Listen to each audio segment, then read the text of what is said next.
नमस्ते। आज हम जिन अधिकारों की बात करते हैं, जैसे बोलने की आज़ादी, बराबरी का हक, ये हमें इतने नेचुरल लगते हैं, है ना? पर कभी सोचा है कि ये हमेशा से थे क्या? आखिर इनकी जड़ें कहाँ हैं?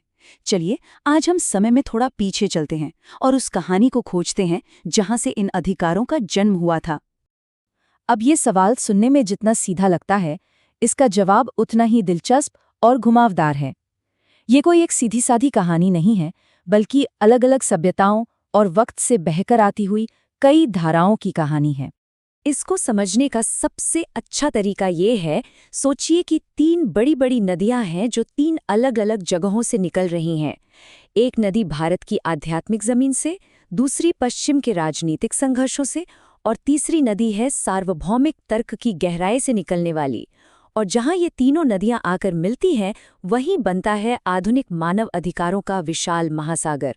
तो हमारी पहली धारा, हमारी पहली नदी भारत की प्राचीन भूमि से निकलती है।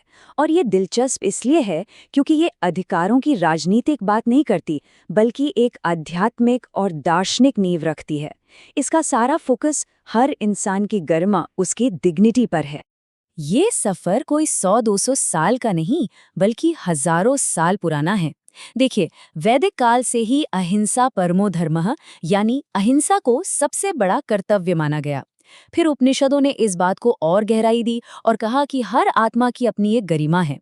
आगे चलकर कौटिल्य के अर्थशास्त्र में बाकायदा नागरिकों के अधिकारों की बात की गई। और फिर सम्राट अशोक ने तो अपने शिलालेखों के जरिए सभी के कल्याण का संदेश पूरी दुनिया में फैला दिया।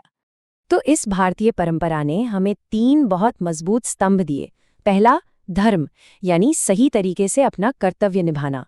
दूसरा, अहिंसा, यानी किसी भी जीव को नुकसान न पहुंचाना। और तीसरा, सर्व कल्याण, यानी सबकी भलाई। ये तीनों विचार इसी एक विश्वास पर टिके हैं कि हर जीवन कीमती है। और सम्राट अशोक का ये संदेश, ये इस पूरी सोच को कितनी खूबसूरती से बयान करता है। सोचिए, आज से हजारों साल पहले एक शासक सबके लिए एक जैसी भावना रख रहा है। यही तो आज के मानवाधिकारों का भी मूल है। चलिए अब अपनी दूसरी नदी की तरफ बढ़ते हैं, जो पश्चिम से बहकर आती है। अब ये धारा आध्यात्मिक से ज्यादा राजनीतिक है। इसका मकसद दार्शनिक नहीं, बल्कि बहुत प्रैक्टिकल था।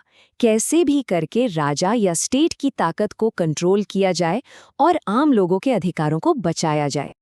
ये जो टाइमलाइन है ना, ये दरअसल राजाओं और आम जनता के बीच सत्ता के लिए हुई खींचतान की कहानी है। 1215 में मैग्ना कार्टा ने पहली बार कहा कि राजा की शक्ति पर भी लगाम होगी। फिर इंग्लिश बिल ऑफ राइट्स आया और उसके बाद अमेरिकी और फ्रांसीसी क्रांतियों ने तो एक-एक करके सत्ता को महलों से निकालकर आम आदमी के हाथ में देने का काम किया। और ये जो लाइन है, ये इतिहास का एक टर्निंग पॉइंट थी। ये पहली बार था जब किसी सरकार ने ये बात कागज पर मानी कि कुछ अधिकार ऐसे हैं जो लोगों को जन्म से मिलते हैं और उन्हें कोई छीन नहीं सकता। तो कुल मिलाकर पश्चिमी परंपरा का एक ही लक्ष्य था, एक ऐसी कानूनी ढाल तैयार करना जो आम नागरिकों को स्टेट की बेहिसाब ताकत से बचा सके। और अब आती है हमारी तीसरी और आखिरी धारा। ये थोड़ी अमूर्त है, मतलब फिलोसॉफिकल है, लेकिन शायद सबसे ज्यादा ताकतवर भी। ये है प्राकृतिक विधि या नेचुरल लॉ का विचार। ये कहता है कि कुछ कानून ऐसे हैं जो हर जगह और हर किसी पर लागू होते हैं, चाहे कोई भी सरकार हो या कोई भी संस्कृति। आसान भाषा में कहें तो प्राकृतिक विधि का मानना है कि कुछ चीजें बस सही या गलत होती हैं, और ये समझने के लिए हमें किसी संसद या राजा के बनाए कानून की जरूरत नहीं है। ये नियम हमारी इंसानियत और हमारे तर्क में ही मौजूद हैं।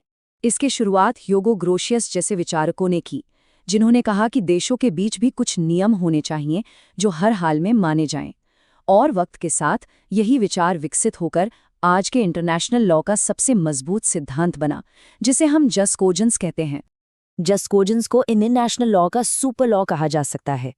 ये ऐसे नियम हैं जिन पर कोई बहस नहीं हो सकती। कोई भी देश ये कहकर इनसे बच नहीं सकता कि ये हमारे कानून में नहीं है। ये सब पर लागू होते हैं, बिना किसी शर्त के। और जब हम इस लिस्ट को देखते हैं तो इसकी गंभीरता समझ आती है। नरसंहार, गुलामी, टॉर्चर, ये वो चीजें हैं जिन्हें पूरी इंसानियत ने मिलकर कहा है कि ये किसी भी कीमत पर बर्दाश्त नहीं की जाएंगी। ये प्राकृतिक विधि की ताकत का सबसे बड़ा सबूत है। और अब हम उस संगम पर पहुंच गए हैं जहां ये तीनों महान धाराएं एक हो जाती हैं।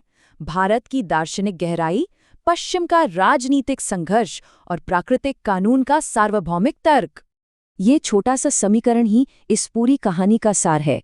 भारत से हमें हर इंसान की गरिमा का विचार मिला, पश्चिम से हमें सरकार के खिलाफ स्वतंत्रता की लड़ाई मिली, और प्राकृतिक विधि से हमें वो सार्वभौमिक तर्क मिला जो कहता है कि ये अधिकार हर किसी के लिए हैं। और जब ये तीनों मिले तभी आधुनिक मानवाधिकारों की अवधारणा ने जन्म लिया। लेकिन देखिए, ये कहानी यहाँ खत्म नहीं होती। मानवाधिकारों का ये सफर आज भी जारी है। नए चैलेंज आ रहे हैं, नई बहस हो रही है। तो अब असली सवाल ये है कि इस कहानी का अगला अध्याय कौन लिखेगा और उस पन्ने पर क्या लिखा जाएगा।